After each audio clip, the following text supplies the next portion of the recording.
Hi, I'm Ella, and I want you to care about the environment. When you flush things like wet wipes, cotton buds and period products down the pan, it puts pressure on the sewage system and makes it work a lot harder. Today I'm meeting Leah, who has the unpleasant job of clearing the blockages that we cause. So I really want to get the lowdown on what's going on. Why does this happen? Blockages are caused by when people put wet wipes down the toilet, or when they're washing their dishes and cause a lot of fat to go down the sink, causing the pipes outside to block. And how can we prevent this from happening?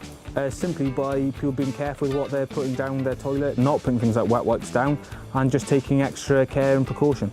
So just by throwing wet wipes in the bin, we can protect our blue flag beaches. And by opting for plastic-free period products and reusables, we can protect our rivers, oceans and waterways.